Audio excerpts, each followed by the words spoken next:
delitos de aborto en el sistema penal argentino. Los delitos de aborto están previstos en el código a partir del artículo 85 y hasta el artículo 88 incluido. Primero, para ubicarnos dentro del texto legal, en el artículo 85 se tratan los abortos punibles, que vamos a ver son cuatro supuestos diferentes.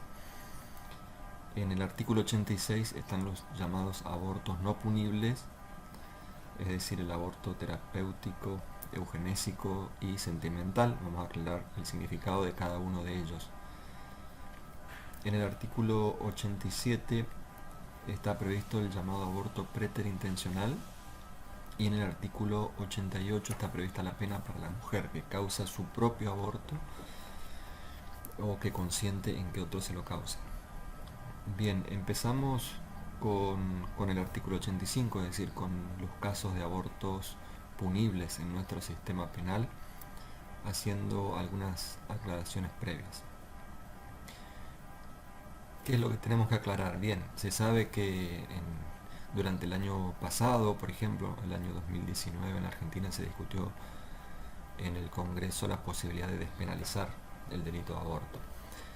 Este es un tema que ha generado mucha discusión, no solamente en esa discusión puntual del año 2019, sino desde hace muchos años se discute si el aborto tiene que estar penado o no. Vamos a hacer alguna aclaración o alguna referencia sobre esa cuestión. Creo que aquí hay dos temas que diferenciar y que analizar. El primero de ellos es la decisión de política criminal de despenalizar el aborto. Es decir, ¿es conveniente, no es conveniente? ¿Hay que penalizar, hay que despenalizar total o parcialmente? Se sabe que no todos los sistemas penales son iguales al argentino. Hay sistemas penales como por ejemplo el Código Español y el Código Alemán que tienen despenalizado parcialmente el aborto, es decir, algo similar a lo que se intentó hacer precisamente el año pasado en nuestro país. Bien, ¿cuáles son los argumentos que se esgrimen básicamente a favor de la despenalización y a favor de la penalización del aborto? Bueno, a favor de la penalización del aborto, es decir, para penalizar el aborto se esgrime fundamentalmente la idea de que hay que defender la vida desde la concepción. Quienes sostienen que se defiende la vida desde la concepción sostienen entonces también que el derecho penal es un instrumento necesario y apto para esa defensa de la vida desde la concepción. Hay además obviamente una gran influencia de la religión, de la Iglesia Católica puntualmente en nuestro país, y esa es digamos, en resumen, claro, la idea fundamental para defender la punición del aborto, así tal como la tenemos en nuestro código, es decir, desde la concepción. Después aclaramos qué significa o qué se entiende por concepción, pero esa es la fundamentación para defender la punición del aborto desde la concepción. Por otra parte, quienes pretenden despenalizar el aborto sostienen distintos argumentos. Históricamente, desde hace mucho tiempo, lo que dicen es, o la idea, el argumento central de tipo político criminal en este sentido es argumentar que la punición del aborto, así como está previsto en nuestro Código Penal desde el año 1921, o sea, casi 100 años, no ha impedido la práctica abortiva. Es decir, el sistema penal no tiene el efecto de prevención general que se espera en todas las normas penales, pero puntualmente en el caso de los abortos la norma es claramente ineficaz y se manejan distintas cifras de abortos clandestinos que se producen anualmente en nuestro país. Es decir, a pesar de que existe la norma penal, esa norma penal no tiene eficacia y no logra evitar la realización de prácticas abortivas. O sea, aunque está penado, el aborto se produce igual. En resumen, eso quiere decir. Ahora bien, ese argumento de por sí sería insuficiente, porque con ese mismo argumento podríamos cuestionar también, por ejemplo, la norma que prohíbe los robos en sus distintas modalidades, diciendo, bueno, a pesar de que está previsto el robo en el Código Penal, igual se cometen robos, lo cual significa que esa norma es ineficaz y hay que derogarla.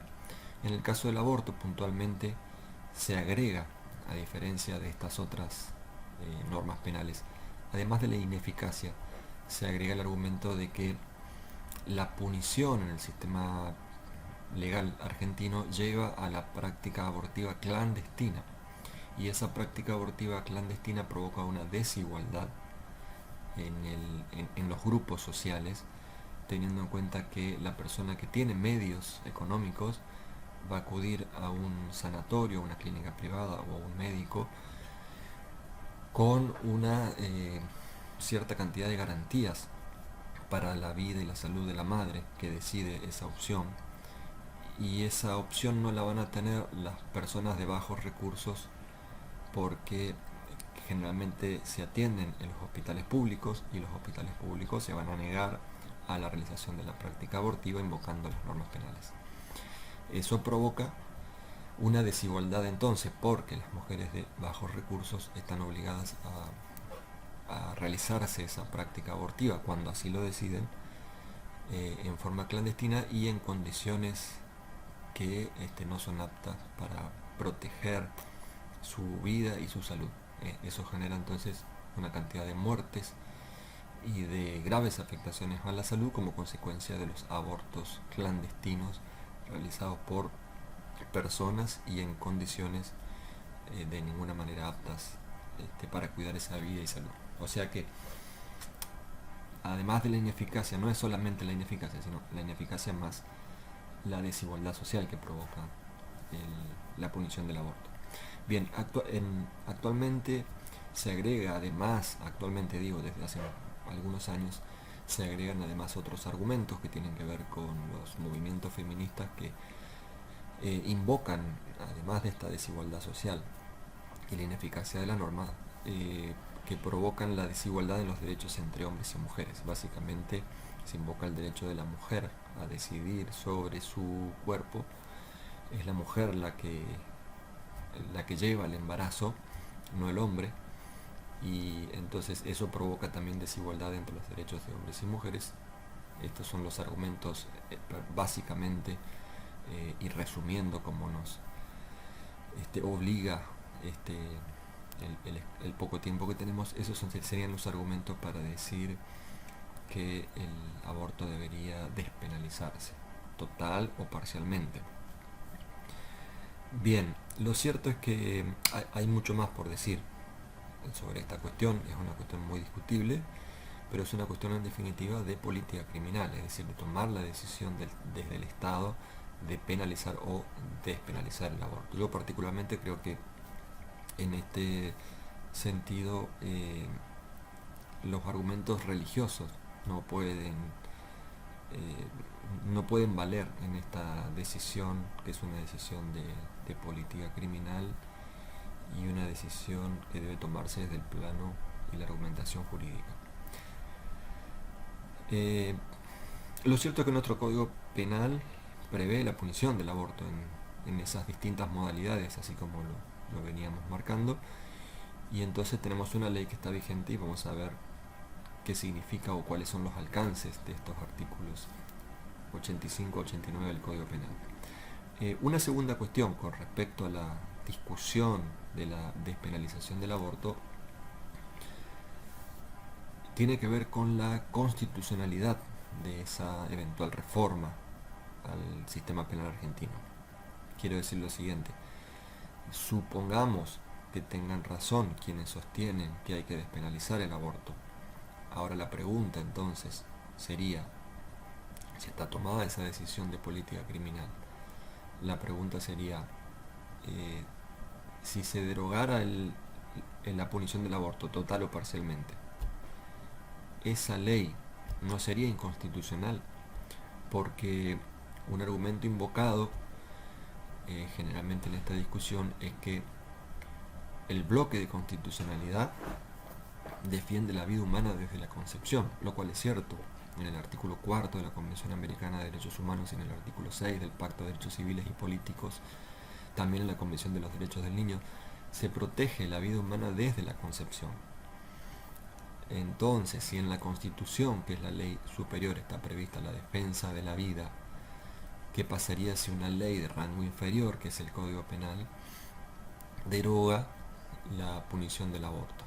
O dicho de otra manera, en forma de cuestionamiento, si tenemos en el bloque de constitucionalidad la defensa de la vida humana desde la concepción, eso no significa que entonces nuestro sistema penal necesariamente tiene que penar siempre la destrucción de esa vida humana ya desde la concepción. Es decir, derogar el aborto no sería inconstitucional. Bien, este tema se discute desde hace mucho tiempo y no solamente en la Argentina, sino que ya se discutió en España, se discutió en Colombia, en Canadá, en fin, en distintos países desde el año 1972, una sentencia de un tribunal alemán en el que se trataba precisamente esta cuestión de la constitucionalidad de la despenalización del aborto.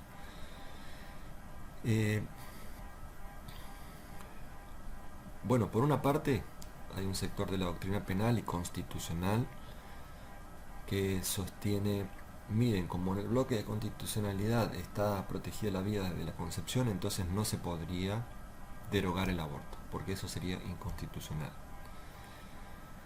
Cualquier reforma que despenalice total o parcialmente el aborto sería inconstitucional, sería contraria a ese artículo 4 de la Convención Americana de Derechos Humanos.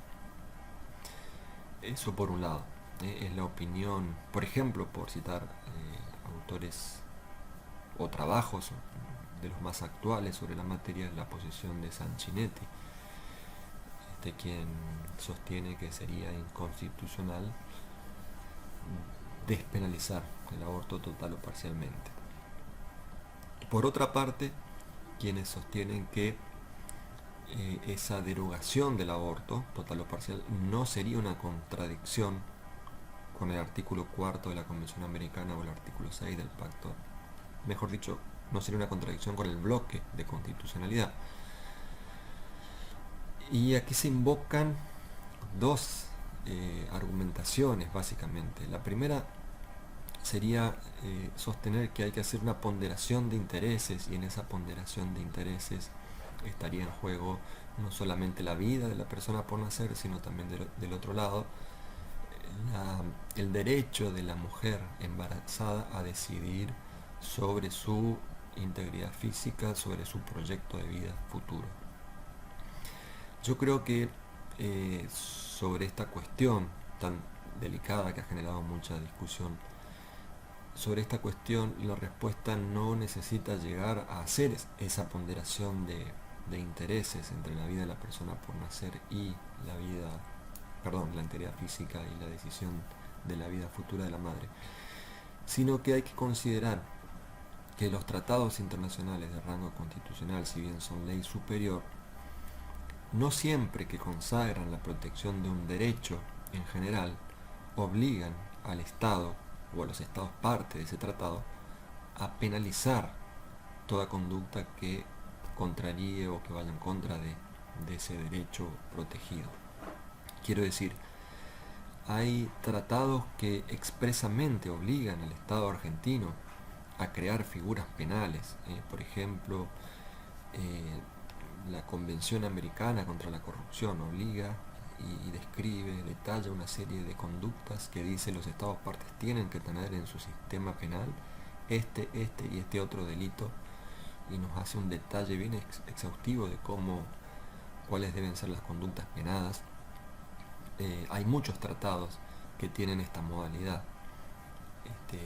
Por ejemplo, respecto a la desaparición forzada de personas, al delito de tortura, son todos delitos que fueron impuestos, aunque en algunos casos ya los tenía el Código Penal original de alguna manera. La desaparición forzada y la tortura, o la trata de personas, por ejemplo, son tratados que expresamente le obligan a los Estados partes a penalizar. Es decir, no solamente consagran la protección general de un derecho, la dignidad humana, la libertad de las personas, sino que además le obligan a los estados a que dentro de su legislación interna, la legislación penal, consagren una figura penal que sancione las conductas que van en contra de esos derechos que se pretenden proteger. Pero ahí está bien claro, dice, el Estado tiene que tener este delito y hasta, es más, muchas veces la misma redacción de los textos sugeridos por los tratados son pasadas directamente a la ley penal, por eso es que a veces encontramos algún tipo penal con una redacción un poco extraña para nosotros o para lo que es nuestra tradición del Código Penal original. Pero bueno, lo cierto es que expresamente se consagran en esos tratados la obligación del Estado de crear un delito. En el caso de la Convención Americana, artículo 4, igual que el Pacto de Derechos Civiles y Políticos, artículo 6, no se consagra o no se establece una obligación para los Estados partes de penalizar el homicidio y los abortos, que serían las acciones humanas que van en contra de la vida, el bien protegido, sino que dicen simplemente en forma genérica hay que proteger la vida humana desde la concepción. Y eso se puede hacer de distintas maneras, no solamente con el derecho penal, que supuestamente debería ser la última ratio del Estado como herramienta de política. Se podría hablar de la creación de los hospitales, por ejemplo, de obras sociales para proteger esa vida y la integridad física de las personas, y no necesariamente el uso del derecho penal. En resumen, lo que quiero decir es, está claro que en la Convención Americana, en el bloque de constitucionalidad, está protegida la vida humana, lo cual no significa necesariamente que el Estado argentino tenga la obligación de utilizar el derecho penal para proteger esa vida humana. Luego, si desde el punto de vista político criminal se decide o no despenalizar, esa ya es una cuestión de discusión o de decisión política. Pero esa reforma que despenalice total o parcialmente el aborto no sería inconstitucional. Bien, existen distintos sistemas para la punición del aborto, el llamado sistema de los plazos o el sistema de las indicaciones. Son dos grandes grupos de sistemas. El sistema de plazos significa generalmente se despenaliza el aborto en un determinado periodo de tiempo, el periodo inicial del embarazo, 12 semanas por ejemplo, es lo que dice el Código Penal alemán. Y el sistema de las indicaciones, que es el que sigue nuestro Código Penal original, que dice están penados todos los abortos, excepto las indicaciones que expresamente señala el Código. En nuestro caso sería el aborto eugenésico, terapéutico y sentimental. Ese es el sistema que sigue nuestro código, el sistema de las indicaciones. Bien, vamos a ver entonces directamente la ley penal. Vamos a empezar por el artículo 85. Se dice que este capítulo o esta parte del Código Penal que trata los delitos de aborto tiene una gran riqueza dogmática, es como un mini Código Penal, porque ahí tenemos problemas muy importantes de interpretación de la tipicidad de la ley penal. También tenemos cuestiones vinculadas a causas de justificación específicas, cuestiones de participación criminal. En fin, son 4 artículos, pero tienen una gran riqueza dogmática para el análisis de nuestra materia. Importante, antes de entrar al análisis del artículo 85, recordar la cuestión de la diferenciación de las figuras de aborto y de las figuras de homicidio, porque en nuestro código se protege la vida humana dependiente e independiente, es decir, con las figuras de aborto se protege la vida en el seno materno, la persona por nacer, y con los delitos de homicidio se protege la vida de la persona ya nacida, o sea, la persona independiente, ¿no? la vida independiente de la persona. Entonces, ¿desde qué momento y hasta qué momento protegen la vida humana las figuras de aborto? ¿Y cuándo empiezan a proteger la vida humana las figuras de homicidio? Primero, el comienzo de la protección penal de la vida, según establece la Convención Americana, dice se protege la vida desde la concepción. la doctrina penal desde hace mucho tiempo dice se protege la vida humana desde la concepción. Ahora la cuestión es qué se entiende por concepción.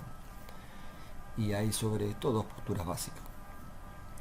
Una primera posición que dice la concepción significa la fecundación. Y una segunda posición que dice concepción significa la anidación. ¿Qué significa cada uno de estos momentos? Bien, la fecundación sería el momento de la unión del óvulo con el espermatozoide. A partir de ese momento, cualquier destrucción de ese huevo cigoto estaría penado por el código cuando habla de causar un aborto. El problema que tenemos en el Código Penal argentino, además, es que no se define lo que es el aborto. Simplemente el artículo 85, se habrán dado cuenta, dice el que causare un aborto. Después la dogmática tiene que interpretar el significado de ese causar el aborto. Bien, entonces desde la concepción para algunos significa desde la fecundación, para otros significa desde la anidación. Esto significa aproximadamente 14 días después de la fecundación, según indica la ciencia médica. Ese óvulo fecundado se implanta en el útero materno, donde se va a desarrollar durante todo el embarazo. Recién a partir de la concepción, entonces, se podría causar un aborto. Es decir, la destrucción del óvulo fecundado y anidado, eso sería el aborto. No la destrucción del óvulo fecundado que todavía no llegó a la anidación. Esta es la segunda interpretación de lo que significa la concepción. Ustedes van a ver, todos los autores dicen concepción, sobre eso no hay duda. La cuestión es qué se entiende por concepción, si es la fecundación o si es la anidación. Bien, hay distintos argumentos también para sostener una y otra posición.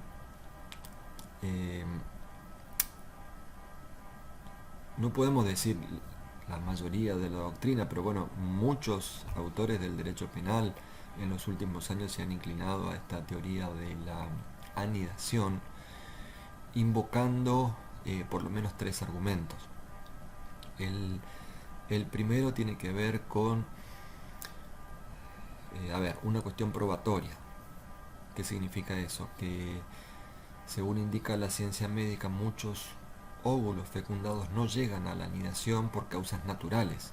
Entonces, sería de difícil comprobación en cada caso particular si el óvulo fecundado que no llegó a la anidación fue destruido por una conducta abortiva o si se destruyó por causas naturales. Como es muy difícil la prueba en esos 14 días aproximadamente, entonces sería mejor sostener esta teoría de la anidación. Ese es un primer argumento que se puede dar para sostener esta teoría de la anidación.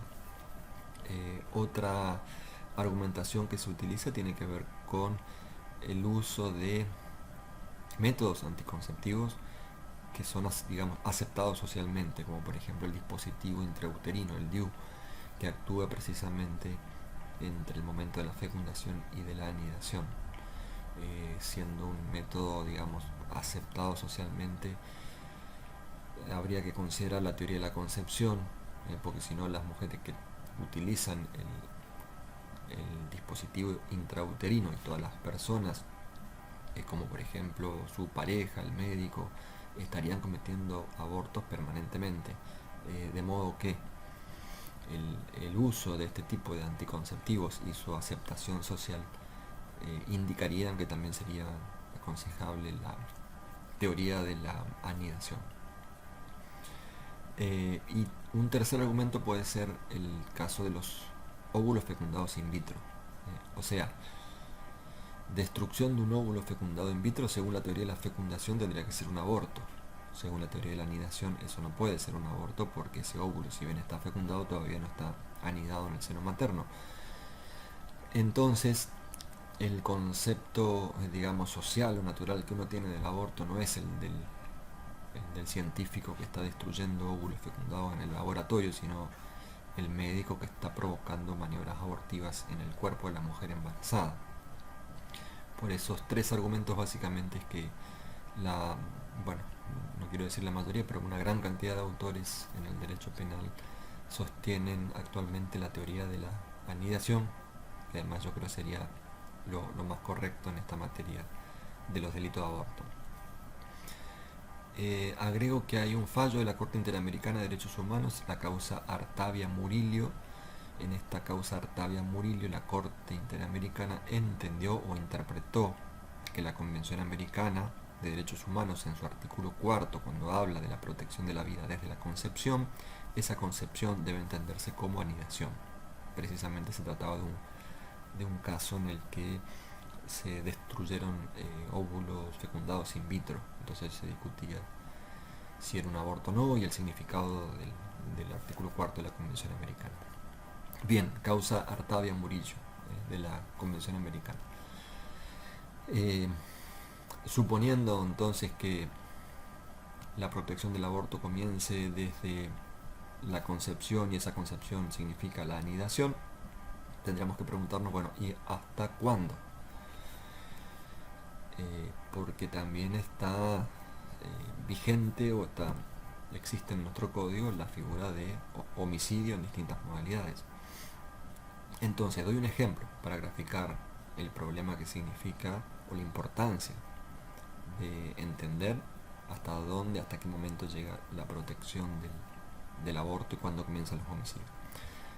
Ejemplo, la mujer embarazada se presenta a una clínica o a un hospital público con signos de ya estar a punto de dar a luz, y ella le pide a la enfermera, enfermero, médico que la atiendan inmediatamente porque ella siente que la criatura está por nacer. Y esta persona que la atiende, el médico por ejemplo, le dice: espere señora, que ya la vamos a atender. Es decir, se demoran en la atención, imaginemos que ese sea el supuesto, se demoran en la atención, lo que lleva a que por una tardanza en la atención de ese embarazo la criatura ya nazca muerta. Y supongamos además que se compruebe que esa muerte de la criatura se podría haber evitado si el médico o los enfermeros actuaban a tiempo, al momento en que la señora pidió esa atención.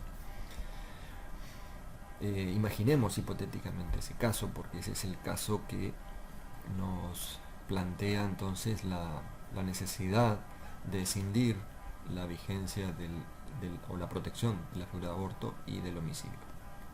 Ese caso, agreguémosle además que el médico, los enfermeros actuaron con imprudencia, no con dolo, pero sí con imprudencia.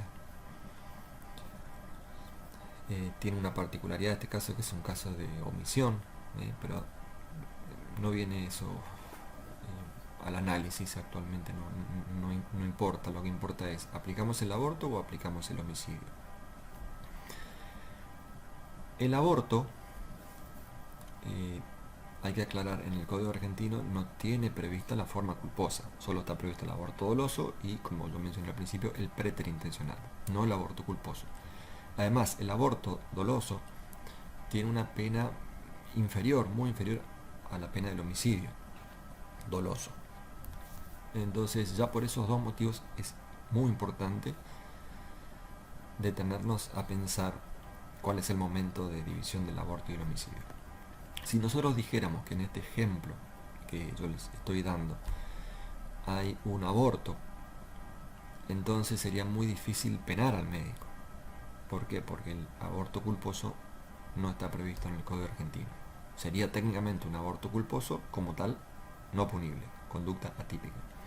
En cambio, si uno dijera que esto es un homicidio, sí puede ser penado el médico o los enfermeros por el delito de homicidio, en este caso un homicidio culposo. Entonces es muy importante definir el momento hasta el cual protege la vida humana la figura de aborto y cuándo comienza la protección del homicidio. Bien, hubo en la historia del derecho penal distintas posiciones, distintas teorías sobre este tema. Podríamos decir, bueno, autores que sostenían o que exigían, para hablar de homicidio, que el niño tenía que nacer, salir del seno materno, ser separado del seno materno. Además otros decían, no, y además hay que cortar el cordón umbilical. Y otros autores decían, además de cortar el cordón umbilical, hay que ver signos de vida en la criatura. y recién a partir de esos 3 momentos, según la posición de cada uno de los autores, recién a partir de ahí se podría hablar de homicidio. Antes solo podía ser aborto. Imagínense que con cualquiera de esos 3 criterios, el ejemplo que yo les di inicialmente, no podría ser penado, sería impune, ¿no? ¿Por qué? Porque la criatura, al momento de la omisión de la conducta del médico o los enfermeros, todavía estaba en el seno materno. Entonces, hay otra posición que sostienen, por ejemplo, Bacigalupo en el Código Penal argentino, que dicen, y también Bacigalupo, bueno, lo aplicaría para el Código Penal español, que el momento de diferenciación de estas dos figuras, aborto y homicidio, el momento es el momento del nacimiento. Cuando comienza a nacer la criatura, a partir de ahí, cualquier destrucción de la vida humana de esa criatura sería un homicidio y no un aborto.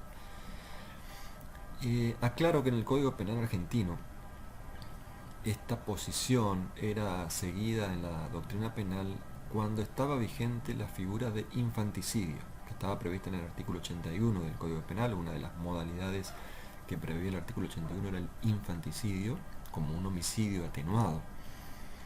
Y la redacción del texto del infanticidio decía: si durante el nacimiento la madre, en estado puerperal, diere muerte a la criatura. ¿Qué significaba eso? ¿Qué importancia tenía eso para esta cuestión que estamos analizando?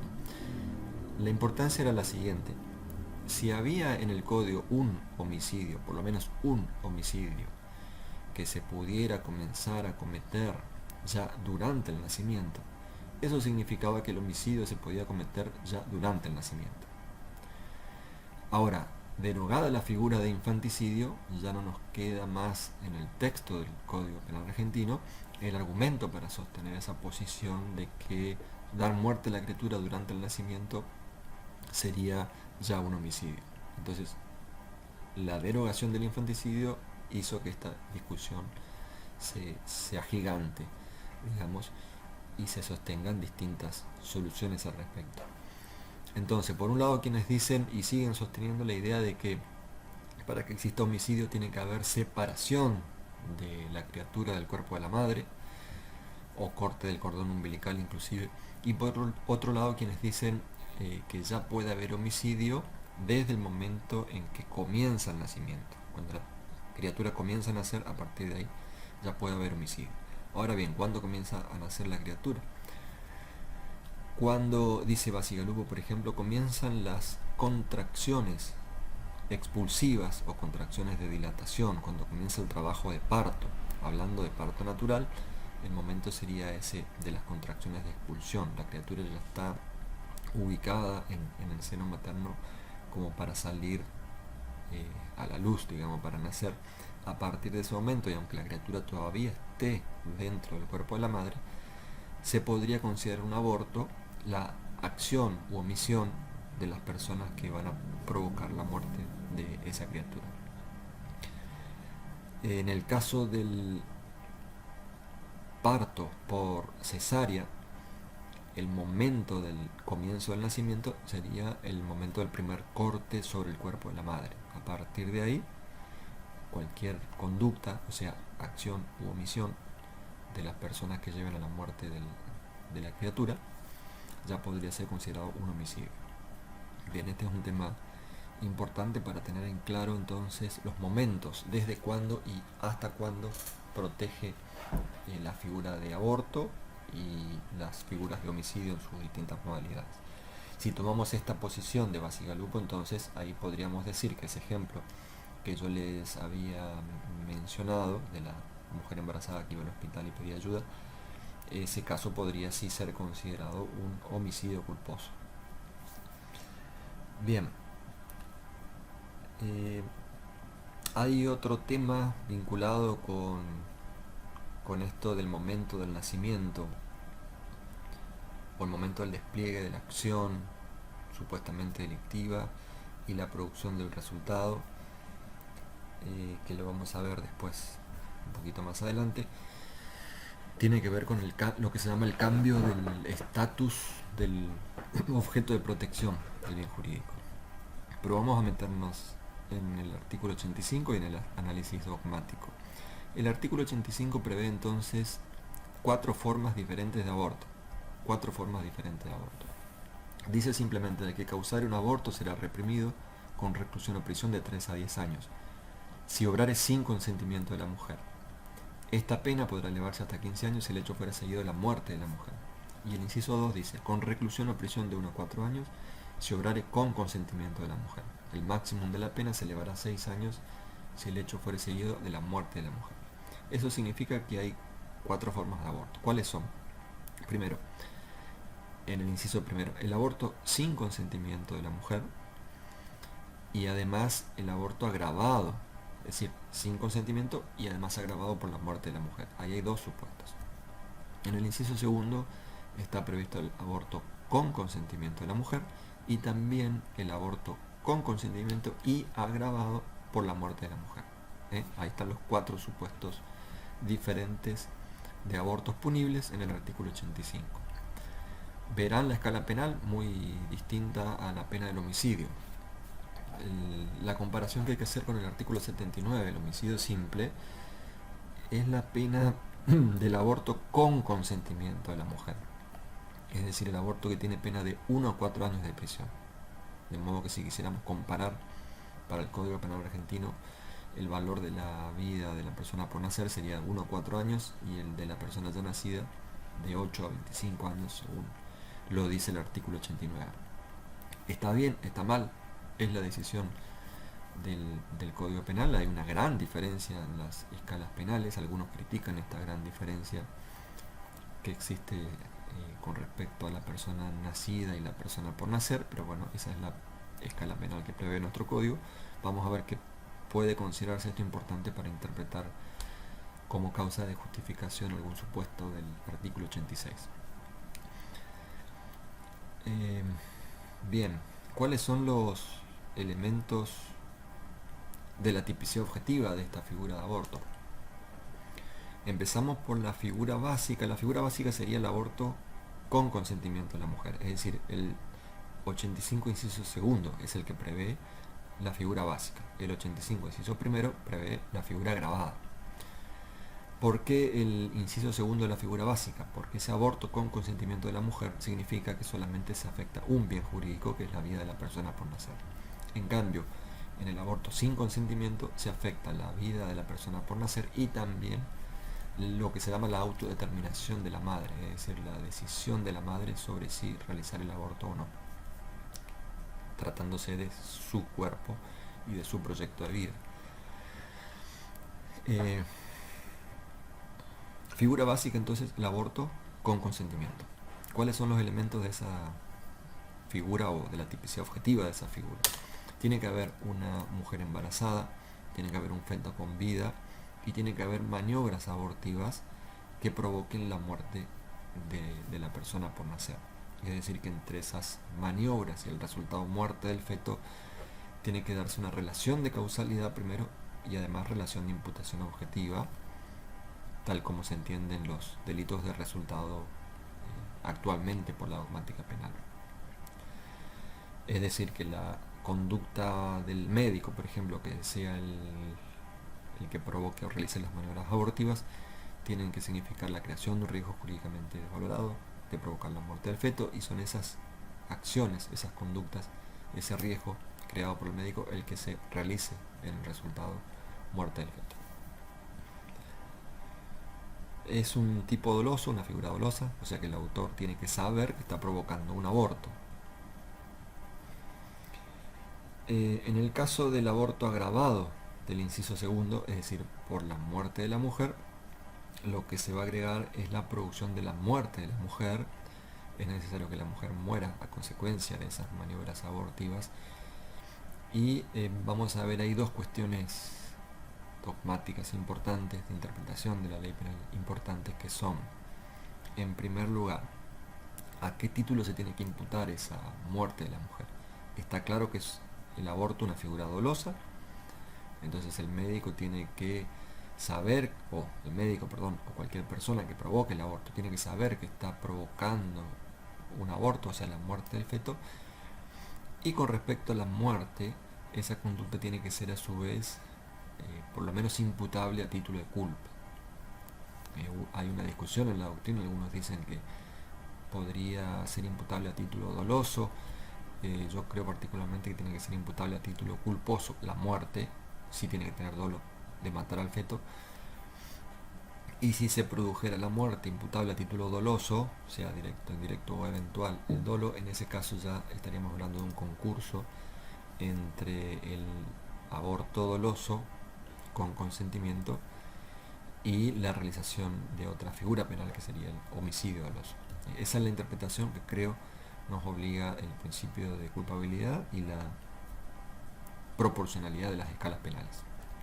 Ahora, no se podría imputar nunca la agravante por resultado de muerte de la mujer embarazada si la muerte se produce por una causa que no sea imputable a la maniobra abortiva del autor del aborto.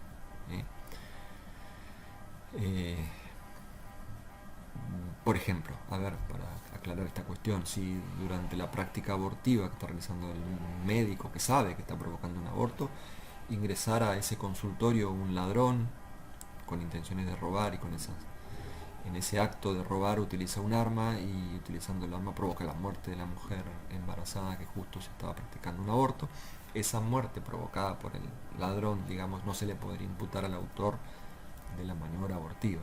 Entonces al médico debería imputársele solamente el aborto doloso, ¿sí?, del 85 inciso segundo, y en todo caso al ladrón se verá cómo se le imputa la muerte de la mujer embarazada. La agravante entonces está prevista en el 85 inciso primero. Se agrava la figura penal cuando no existe el consentimiento de la mujer embarazada. ¿Por qué se agrava? Porque hay dos bienes jurídicos afectados. No solamente se afecta la vida de la persona por nacer, sino también ahora se afecta esa autodeterminación de la madre, la decisión de la mujer embarazada de si continuar o no con el embarazo. Entonces, como se afectan dos bienes jurídicos en este caso, la pena se agrava. Se agrava a la escala de 3 a 10 años de prisión. ¿Cuáles son los elementos de la tipicidad objetiva en este caso? Bueno, además de lo que ya mencionamos, o sea, mujer embarazada, feto con vida, maniobras abortivas que causen y determinen la muerte del feto, ahora tendríamos que agregar la falta de la falta de consentimiento, digo bien, la falta de consentimiento de la mujer embarazada. Ese sería el cuarto elemento en la figura agravada. Falta de consentimiento de la mujer embarazada. O sea, es necesario que la mujer no haya consentido ese aborto. Ahora bien, el dolo, en este caso en la figura agravada, deberá abarcar también el conocimiento de parte del autor del aborto de que esa mujer no consiente el aborto. Ese sería el dolo como representación de todos los elementos objetivos del tipo penal. Se agranda en este caso en la agravante porque el tipo objetivo se agranda. Se incorpora un cuarto elemento al tipo objetivo, el dolo entonces va a tener que ser abarcativo de este cuarto elemento. Bien, ¿por qué no dije que en el inciso segundo hay que incorporar como tipo objetivo el consentimiento de la mujer? Es decir, ¿por qué el con consentimiento, como dice el texto del Código Argentino? Porque ese con consentimiento no es un elemento objetivo del tipo penal en el aborto básico. No es un elemento objetivo porque, siguiendo las reglas generales de la tipicidad, de la interpretación, del tipo del texto, el tipo de la interpretación, en este caso no hay que agregarlo como tipo objetivo porque esa expresión con consentimiento no agrega nada a lo que se llama la materia de prohibición. Si nosotros pensamos de qué se trata la figura de aborto en general en el Código Argentino, la figura de aborto consiste en causar o provocar la muerte del feto de una mujer embarazada. En eso consiste la figura de aborto básicamente. Con consentimiento, sin consentimiento de la mujer, eso no importa, eso no agrega nada a la materia de prohibición de la figura básica de aborto. Es decir, ese dato, con o sin consentimiento de la mujer embarazada, no nos sirve para inventariar, digamos, o para dar por configurado el tipo objetivo del aborto. El aborto es provocar la muerte del feto de una mujer embarazada. Eso es el aborto.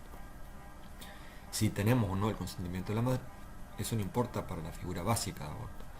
Sí importa para la figura agravada, la falta de consentimiento de la mujer. Ahí se afectan dos bienes jurídicos, como decíamos, pero no en la figura básica. Entonces, como no forma parte de la materia de prohibición o no suma nada a la materia de prohibición, no nos sirve para explicar qué es el aborto, ese con consentimiento entonces no hay que incorporarlo como elemento del tipo objetivo. Si no lo incorporamos como elemento del tipo objetivo, entonces el dolo obviamente de la figura básica va a ser: el autor tiene que saber que está realizando maniobras abortivas que pueden causar la muerte del feto que está con vida en el seno materno. Nada más. Bien. Eso es los elementos del tipo objetivo y subjetivo del aborto básico y del aborto agravado por la muerte de la mujer.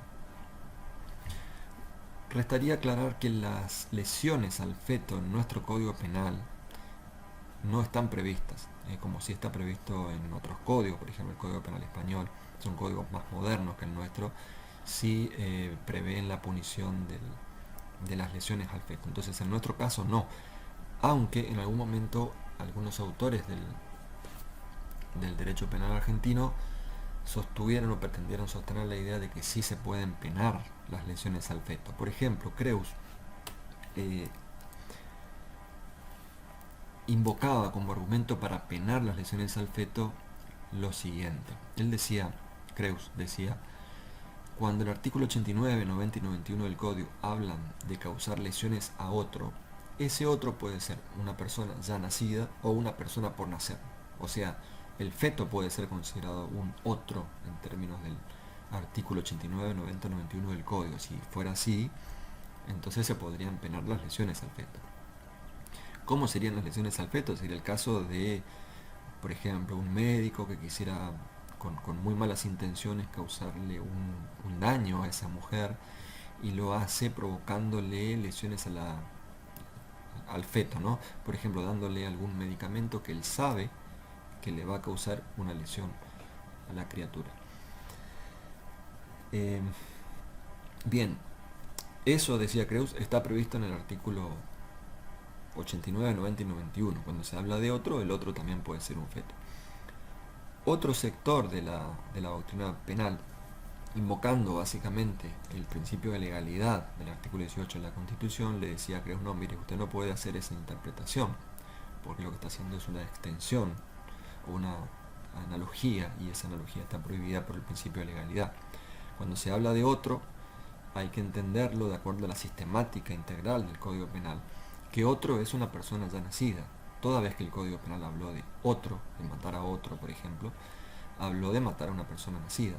Entonces no puede interpretar que en lo que se refiere a las lesiones, el otro puede ser persona nacida y persona por nacer.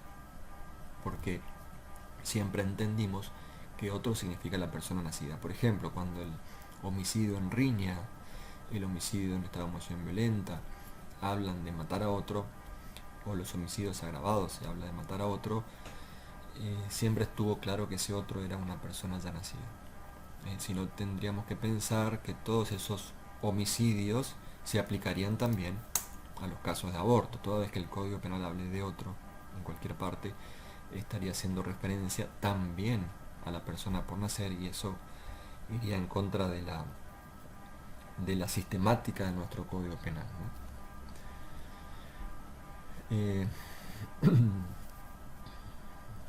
Por dar un ejemplo más contundente sobre esta cuestión, imaginemos que las lesiones graves del artículo 90 del Código Penal, si se interpreta que ese otro del artículo 90 es también una persona por nacer, entonces las lesiones graves tendrían más pena que el aborto.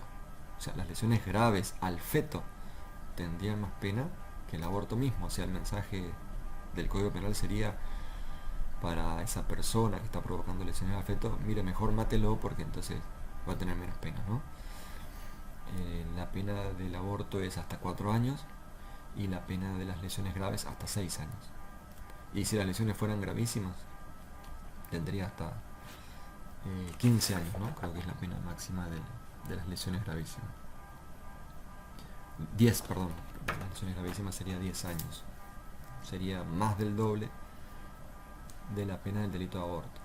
Es decir, sería como aconsejable para la persona que mata el feto y no le provoque lesiones gravísimas. Eso sería una grave contradicción de nuestro Código Penal, de manera que no es posible interpretar que las lesiones en los artículos 89, 90 y 91 y también 94, que son las lesiones culposas, no es posible interpretar que se refieran también al feto. Las lesiones al feto no están previstas en nuestro código. ¿Sería aconsejable que estuvieran previstas? Sí, si está previsto el aborto, también tendrían que penarse las lesiones. Y hasta tal vez sería aconsejable, desde la perspectiva política criminal, también penar el aborto culposo, no de la mujer, de su propio aborto culposo, pero sí de terceros, como lo hacen otros códigos penales más modernos. Es decir, si decidimos desde el punto de vista político criminal penar el aborto, tal vez sea aconsejable que también esté penado el aborto culposo y las lesiones culposas. Lo cierto es que con nuestro viejo Código Penal, que ya va a cumplir 100 años, no está penado ni el aborto culposo ni las lesiones culposas. Bien, por último, quisiera referirme a un problema muy importante en este tema del aborto y homicidio. ¿Cuál es el llamado problema del cambio de estatus jurídico del objeto de la acción? ¿Qué significa esto? Supongamos no está penada la lesión al feto, supongamos que tenemos esos límites temporales de protección del aborto y del homicidio, como lo explicamos.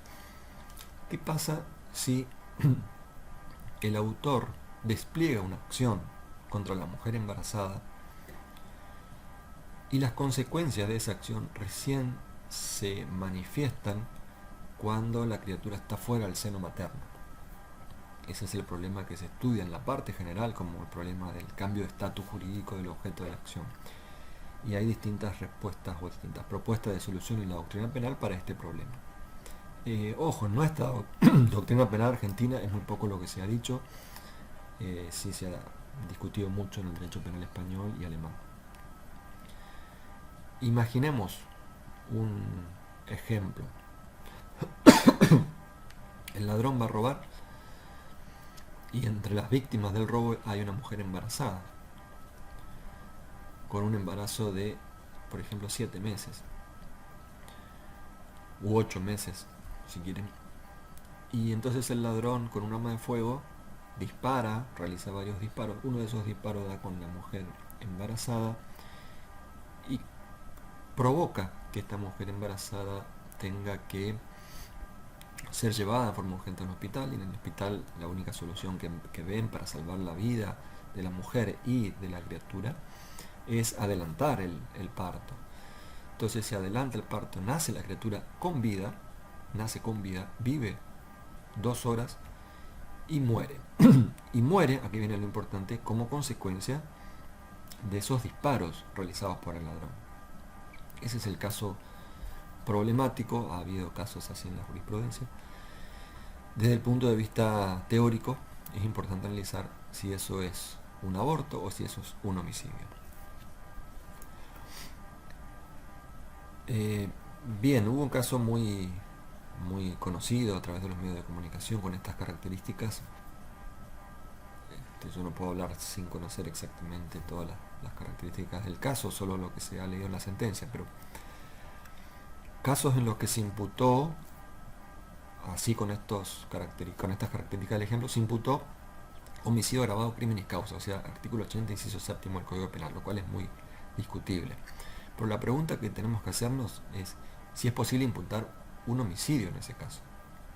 Y el problema tiene que ver con esto, con lo que se llama el cambio del estatus jurídico del objeto de protección. O sea, cuando el ladrón, autor del robo, realizó el disparo, la víctima era un feto.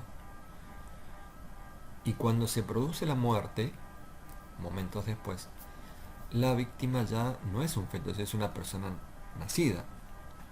¿Qué le imputamos? ¿Un aborto o un homicidio? Bueno, muchos sostienen en este caso se imputa un homicidio, porque se mató en definitiva a una persona ya nacida. Lo que están haciendo es darle prevalencia o darle más importancia al momento de producción del resultado, no al momento de producción de la acción, porque otros podrían decir, ojo, al momento del despliegue de la acción, que es lo importante, lo relevante en materia del derecho penal, de la teoría del delito, al momento del despliegue de la acción, la víctima era un feto, no una persona ya nacida. Entonces no se puede hablar de homicidio, se podría hablar en todo caso de un aborto, pero no de un homicidio. Bien, es una discusión muy interesante esta en el ámbito del derecho penal. Hay distintas posiciones, hay por lo menos 3 posiciones en la dogmática penal y en la dogmática española. Vamos a tratar de resumirlas. Por una parte, quienes dicen eso es un homicidio, eso puede ser un homicidio, por ejemplo en la posición de Silva Sánchez, quien dice no es necesario que al momento del despliegue de la acción el objeto de protección ya tenga el estatus que exige el tipo penal. Sí es necesario que al momento de la producción del resultado el objeto de la acción tenga el estatus que exige el tipo penal que le vamos a imputar. En otros términos, si al momento de producirse la muerte la persona ya es una persona nacida, entonces se puede hablar de homicidio. Otros autores dicen no, lo importante es el momento del despliegue de la acción. Si cuando yo disparé o cuando yo realicé la acción, o también la omisión, la víctima no tenía el estatus de persona ya nacida, sino que era un feto todavía, persona en seno materno, entonces no se puede hablar de un homicidio, solo de un aborto. Esta es la cuestión central. Ojo, esta es una cuestión primero de tipicidad objetiva. O sea, si en el tipo objetivo podemos hablar, en este ejemplo que yo di, de aborto o de homicidio. Bueno, hay quienes dicen entonces que sí, hay quienes dicen que no. Ojo, los que dicen que sí, por ejemplo, yo mencionaba a Silva Sánchez, no voy a dar la tercera posición, o la doy muy rápidamente. La tercera posición dice, lo importante no es ni el momento del despliegue de la acción, ni el momento del resultado, sino el momento en que se producen o se despliegan los efectos de la consecuencia de la acción. Tomemos como base las 2 primeras posiciones que di, momento de la acción o momento del resultado, que son las más sostenidas y las que tienen mejores argumentos en la doctrina penal. Entonces, la segunda posición dice, no, mire usted, este hombre cuando desplegó la acción, claro que está muy mal lo que hizo, se le imputará el robo agravado por el uso de armas, pero no se le puede imputar la producción del resultado de muerte. Decía, esa es una cuestión de tipo objetivo. Ahora bien, supongamos que tiene razón Silva Sánchez y otros autores que sostienen lo importante es el momento de la producción del resultado. Yo creo que se podría aceptar esta posición, no habría, digamos, limitaciones en la teoría del delito para interpretarlo así. Hace falta que el objeto de protección tenga el estatus al momento de la producción del resultado, no necesariamente al momento de la acción. Supongamos que esto es correcto. Ojo, porque en el ejemplo que yo había dado al inicio, para imputarle un homicidio al ladrón, el homicidio de la criatura, todavía hace falta el tipo subjetivo. Y en el tipo subjetivo, para imputarle un homicidio doloso, ¿no? Quiero decir, en el tipo, supongamos que no habría inconvenientes en el tipo objetivo. Se le puede imputar el homicidio porque cuando se produjo el resultado, el niño ya era un niño nacido. No habría problemas desde el tipo objetivo. Ojo que todavía en el tipo subjetivo tenemos que pensar que el autor tiene que tener dolo de matar a una persona nacida, no de matar a una persona por nacer. Entonces, por lo menos debería tener dolo eventual de que se produzca la muerte en esas circunstancias en que se produjo, es decir, el resultado de muerte recién fuera del seno materno. Y esto porque el homicidio simple es un homicidio doloso, exige el dolo, la representación de los elementos objetivos del tipo penal, y entre los elementos objetivos del tipo penal de homicidio está persona nacida, y contra ella hay que dirigir la acción de muerte, digamos. Bien, llegamos hasta acá con los homicidios, con los abortos. punibles, vamos a ver en una segunda parte los llamados abortos no punibles.